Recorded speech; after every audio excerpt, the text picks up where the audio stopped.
I think over the 90 minutes we definitely deserved to win the game. Probably the downside is we didn't take the chances we created. I mean, we could have had 4 or 5 goals early on. I think the referee could have helped us a little bit. There was a lot of pulling and holding at corners that he could have picked up on and give us a penalty as well. But all in all, I thought it was going to be a toughish game. I think it panned out that way over 90 minutes, but it's the 3 points and the result we needed.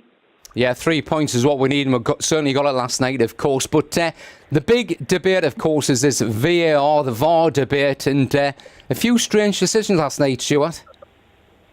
Absolutely ridiculous, I've got to say. I mean, I've never been a fan of VAR. I've got to, even from the offset, and that's not in hindsight. I'd rather let the referee make the decisions and then we play the game from there. But listen, how people can be viewing some of the holding and tugging that I saw during that game, review it on telly and still come to a decision there's no penalty there, is just beyond me, you know, and it almost frustrates you more than a referee who could turn around and say, well, I didn't see it or didn't think it was a penalty. I think you can live with that, but not when you've got it in front of you on a television set and you can influence it.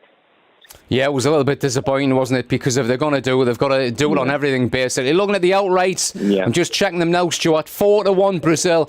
England are 12-1. Can we do it, Stuart?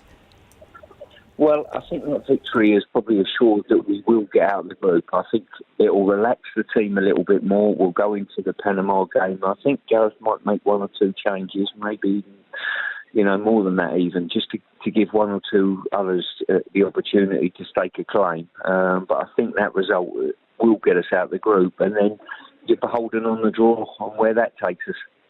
Well, I was listening actually to a bit of a debate this morning on the radio on about this Sterling-Rashford debate as well. Would you start Rashford against Panama? Well, I think he needs to get some form of football now, whether it be for Raheem or not. He didn't have one of his best games yesterday, Raheem, it's fair to say.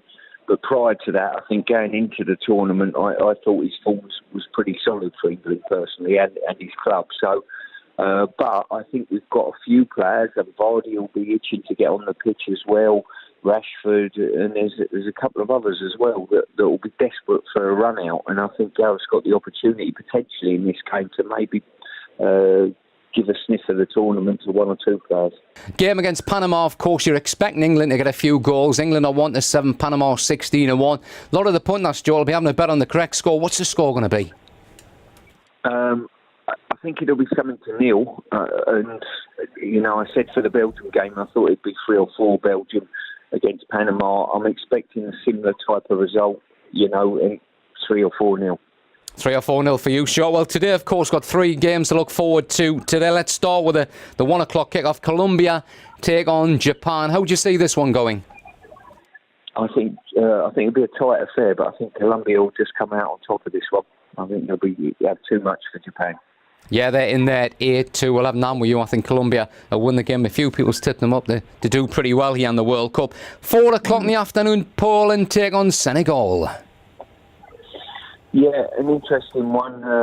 We've got a couple of boys who used to be with me at West Ham in the Senegal squad. They won't be easy, but I still see Poland coming out on top of that one. Once again, by the odd goal, I think, but Poland for me.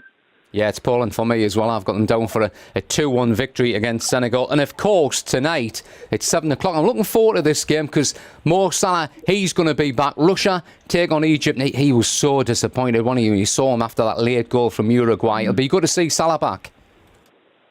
Yeah, it was. I mean, from Russia's point of view, they couldn't have started the tournament better. Those 5 goals might just get them out of the group on goal difference and whatever. I think in this one will be a draw tonight. Even though Russia got 5, I wasn't massively impressed with them, as silly as that sounds. But they're in the ascendancy and the pressure's on Egypt. I think Egypt have got to go out, attack them and try and win the game, really, because of the 5-0 result in the first game. But I'm seeing a draw in this one.